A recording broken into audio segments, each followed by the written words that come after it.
सुकुमोटो के daily routine में लगातार दौड़ना और प्रैक्टिस करना शामिल हो चुका है, लेकिन आज की क्लास में उसने अपनी एक क्लासमेट युबिकाटा से क्लास की सफाई कर देने की रिक्वेस्ट की। वास्तव में युबिकाटा कभी भी क्लास की सफाई नहीं करती थी और उसके हिस्से की सफाई भी सुकुमोटो को ही करनी पड़ती थी। सुकुमोटो उसे कहता है कि वह अब सॉकर क्लब में है, इसीलिए उसे प्रैक्टिस करने के लिए टाइम चाहिए, लेकिन युबिकाटा को इससे कोई फर्क नहीं पड़ता। वो अपनी दादी के बीमार होने का झूठा बहाना करते हुए वहाँ से चली जाती है। उधर जिन प्रैक्टिस के दौरान अपने सुपर सॉकर स्किल्स का प्रदर्शन करने लगता है, जिसे देख सीनियर उसकी काफी ज्यादा सराहना करते हैं। अगले दिन युबिकाटा सुकुमोटो को लगातार जॉगिंग प्रैक्टिस करते हुए देखती रहती है। उसके दोस्त भी उसे इतनी ज्यादा मेहनत करते देख काफी ज्यादा उत्साहित महसूस करते हैं। जिन हमेशा की तरह क्लास में लेट आता है और टीचर के सामने अनेक प्रकार के बहाने मारने लगता है, यहाँ तक कि वो अपनी बॉडी दिखाकर टीचर और बाकी लड़कियों को आकर्षित करने की कोशिश करता है। युबिकाटा अपने सफाई ड्यूटी से बचने के लिए अभी भी दादी के बीमार होने का बहाना मारती रहती है। उसे समझ में नहीं आता कि आखिरकार सुकुमोटो फुटबॉल खेलने के लिए इतनी मेहनत क्यों कर रहा है, जबकि उसे पता है कि उसके अंदर कोई भी टैलेंट नहीं है। यह चीज उसे अपने पास्ट के फेलियर की याद दिलाती है। इसी दौरान एक दिन जब बरसात में भी सुकुमोटो लगातार प्रैक्टिस कर रहा होता है, इसे देख युबिकाटा काफी ज्यादा गुस्सा हो जाती है और बाहर निकलकर उसका रास्ता रोक देती है और उसे डांटते हुए कहती है कि फुटबॉल खेलना तुम्हारे बस की बात नहीं, चाहे वह जितने भी कोशिश क्यों ना कर ले, वो जिन की तरह नहीं बन पाएगा। इस पर सुकुमोटो उसकी चिंता करने के लिए उसे थैंक्स करते हुए सिर झुकाता है और फिर से दौड़ना शुरू कर देता है। इसे देख युबिकाटा कंफ्यूज हो जाती है। वापस स्कूल जाते हुए युबिकाटा जिन के ग्रुप के पास से होकर गुजरती है, जहाँ की वे बारिश से शेल्टर पाने के लिए बैठे हुए थे। उनकी बातों से उसे पता चलता है कि आखिर इतनी बारिश में सुकुमोटो को दौड़ना क्यों पड़ रहा है, क्योंकि वो हमेशा क्लब में लेट आता है और उसका कारण था क्लास की सफाई करना। इसे सुन युबिकाटा तेजी से सुकुमोटो के पीछे जाने लगती है और उसे फिर से फुटबॉल छोड़ने की सलाह देने लगती है, क्योंकि यह उसे सूट नहीं करता। सुकुमोटो इसे समझने से इनकार कर देता है, यह कहते हुए कि फुटबॉल में उसे हमेशा से इंटरेस्ट था और वह इस काबिलियत को पाना चाहता था, भले ही वह असफल क्यों ना हो जाए, फिर भी वो अपने जीवन को सार्थक मानेगा। इसे सुन युबिकाटा को अपनी गलती का एहसास होता है और वह रुक जाती है, जबकि सुकुमोटो आगे बढ़ते हुए चला जाता है। युबिकाटा घर जाकर अपने बचपन के दिनों को याद करने लगती है कि वह बचपन में अपने सपने को पाने के लिए कितनी जुनूनी थी। यह सोच उसके मन में सुकुमोटो के लिए सम्मान का भाव उत्पन्न करता है। प्रैक्टिस के दौरान क्यूसु सुकुमोटो को आसानी से छकाता रहता है। बेचारा सुकुमोटो बॉल को टच भी नहीं कर पाता। इस पर सुकुमोटो उसे कैसे डिफेंड करना है इसको सिखाने की उसे रिक्वेस्ट करता है। क्यूसु मान जाता है। अगले दिन युबिकाटा और उसके दोस्तों का नजरिया सुकुमोटो के लिए थोड़ा अलग था। वे उसकी ईमानदारी और जेंटलनेस से काफी ज्यादा खुश थे, पर वे उसे तंग करने का मौका बिल्कुल नहीं छोड़ते। जिम क्लास के दौरान सुकुमोटो गलती से सॉकर क्लब की ड्रेस पहनकर आ जाता है, जिसे देख उनमें से एक लड़के को लगता है कि वो कुछ ज्यादा ही शो ऑफ कर रहा है। फिर वह उसे चैलेंज करते हुए अपने फुटबॉल कौशल को दिखाने लगता है और ड्रिबल करते हुए उसे छकाने लगता है, पर सुकुमोटो भी हार नहीं मानता। वह टैकल करते हुए बॉल को ब्लॉक कर देता है, जिसे देख लड़कियां काफी ज्यादा उत्साहित हो जाती है, लेकिन वह लड़का फिर से बॉल को हासिल कर लेता है, जिस पर सुकुमोटो भी फिर से उसे ब्लॉक करने में सक्षम हो जाता है और फिर दोनों में गेंद के लिए सख्ती संघर्ष शुरू हो जाती है। लेकिन सुकुमोटो आसानी से बॉल को हासिल कर लेता है, पर जैसे ही वह आगे बढ़ता है वह लड़का उसके शर्ट को पकड़कर खींचने लगता है। इसे देख युबिकाटा सुकुमोटो के लिए जोर जोर से चीयर करने लगती है, जिसे देख बाकी लड़कियां भी चौंक जाती है। इस प्रोत्साहन ने सुकुमोटो को आगे बढ़ने की ताकत तो दी, पर वह फिर भी शॉट मारने से चूक गया। अगले दिन युबिकाटा अपनी ड्यूटी स्वयं करने का फैसला करती है ताकि सुकुमोटो टीम के साथ प्रैक्टिस कर सके। इसे सुन सभी हैरान रह जाते हैं। जिन तो उसे युबिकाटा के साथ चिढ़ाने भी लग जाता है। उसी शाम कैप्टन मिजुकी सभी प्लेयर्स के सामने यह घोषणा करता है कि उनकी टीम का अब एक नया मैनेजर है, जो कि युबिकाटा होती है। इसे सुन सभी प्लेयर्स काफी ज्यादा अनकंफर्टेबल और अनईजी फील करने लगते हैं, लेकिन सुकुमोटो बहुत ही ज्यादा खुश होता है। बाद में जिन और सुकुमोटो मिलकर उनके एक सीनियर कासाहेजा की प्रैक्टिस में देर रात तक मदद करते हैं। प्रैक्टिस के बाद वे साथ ही डिनर करने के लिए जाते हैं। सुकुमोटो अपने सीनियर्स की तहे दिल से प्रशंसा करता है, जबकि जिन अपने टीम की कमियों को खुलकर बयां करता है। इस पर कासाहेजा जोर जोर से हंसते हुए अपनी कमियों को स्वीकार करता है और कहता है कि अगले इंटर स्कूल टूर्नामेंट में उसे किसी भी तरह सेलेक्ट होना है, क्योंकि शायद यह उसका लास्ट टूर्नामेंट होगा। इसे सुन सुकुमोटो काफी ज्यादा दुखी हो जाता है। कासाहेजा जानता है कि उसकी टीम में सेलेक्ट होने की गुंजाइश काफी ज्यादा कम है। बाद में जिन सुकुमोटो को बताता है कि यह उसका लास्ट टूर्नामेंट इसलिए है क्योंकि उसकी दादी बीमार है, जिसके कारण वो यह जगह छोड़कर जा रहा है। कासाहेजा सच में ही काफी कड़ी मेहनत कर रहा था और स्टार्टिंग लाइनअप में जगह बनाने के लिए पूरी तरह से दृढ़ था। अगले दिन सुकुमोटो लगातार युबिकाटा के ऑर्डर का ही पालन करता है और शाम होने पर वो कासाहेजा की प्रैक्टिस में उसकी मदद करता है। कुछ दिन बाद 17 फ्रंट प्लेयर का लिस्ट अनाउंस होता है। सभी काफी डरे हुए हैं। सुकुमोटो मन ही मन कासाहेजा के लिए प्रे करने लगता है कि वह सेलेक्ट हो जाए, लेकिन सरप्राइजिंगली 17वें प्लेयर के रूप में जिसको चुना गया है वो सुकुमोटो होता है। कोच इस फैसले के बारे में किसी को कुछ नहीं कहता और वहाँ से से चला जाता है। इसे सुन सभी हैरान रह जाते हैं। कासेहेजा खड़ा होता है और सुकामोटो को सॉकर फील्ड में मिलने के लिए बुलाता है। सुकामोटो उसके लिए काफी ज्यादा दुखी है। इधर कासेहेजा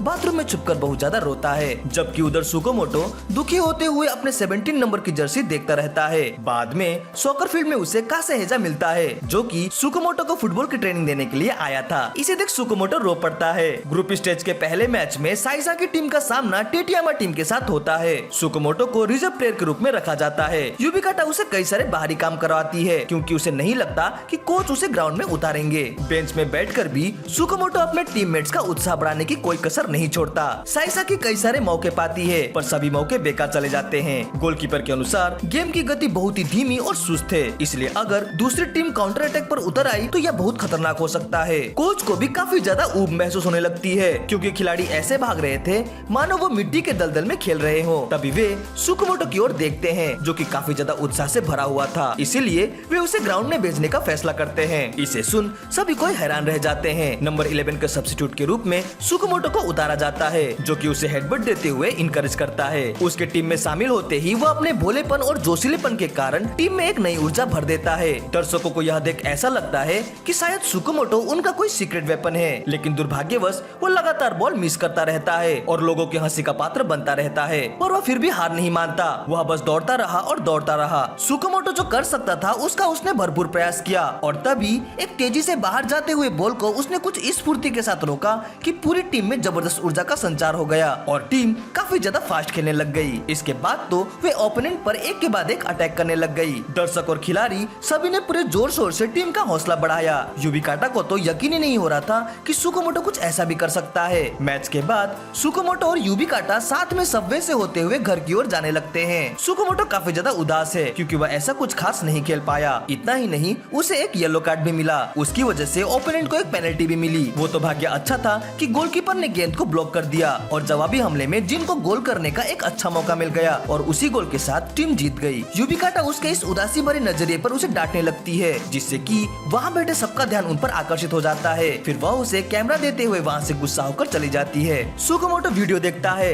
जहाँ सभी कोई उसके खेल की प्रशंसा कर रहे थे और उसे चीयर कर रहे थे। इसे देख उसके आंखों में आंसू आ जाते हैं। वो ट्रेन से उतरने ही वाला होता है कि तभी एक आदमी उसे रोक देता है। इस आदमी ने भी उसके साथ यह वीडियो देखी थी और काफी ज्यादा रोने लग गया था। फिर वह अपना इंट्रोडक्शन देते हुए कहता है कि उसका नाम क्याजू है, जो कि साकू सॉकर टीम का कैप्टन है। फिर वह अपने आंसू पोंछते हुए कहता है कि वो सुकामोटो के साथ एक फुटबॉल मैच खेलना चाहता है। इसे सुन सुकामोटो घबरा जाता है। फिर वह बॉल को अपनी अंगुली में घुमाने लगता है। इसे देख सुकामोटो भौचक्का रह जाता है। फिर वह आगे कहता है कि वह उनके कैप्टन मिजुकी का दोस्त है और फिर वो मिजुकी के इंजरी के बारे में बताते हुए कहता है कि अगर वो टीम में वापस आ गया तो सुकामोटो को मौका नहीं मिलेगा। सुकामोटो यह बात जानता है, पर वह मिजुकी के वापस आने पर और भी ज्यादा खुश होगा। वह सुकामोटो को एक स्पोर्ट्स सेंटर ले जाता है, जहाँ वो कई लड़कियों को फुटबॉल खेलते हुए देखकर काफी ज्यादा खुश होता है। फिर वह उसे मैच के लिए सॉकर फील्ड में ले जाता है। वो दोनों दो डिफरेंट टीम में डिवाइड हो जाते हैं। सुकामोटो की टीम को उस पर काफी ज्यादा भरोसा है, क्योंकि उसने साइसा की टीम की जर्सी जो पहनी थी। इधर भले ही क्याजू बॉल के साथ पागलों जैसी हरकत कर रहा था, पर सभी को यह पता है कि मैच के समय वह एक मॉन्स्टर की तरह खेलता है।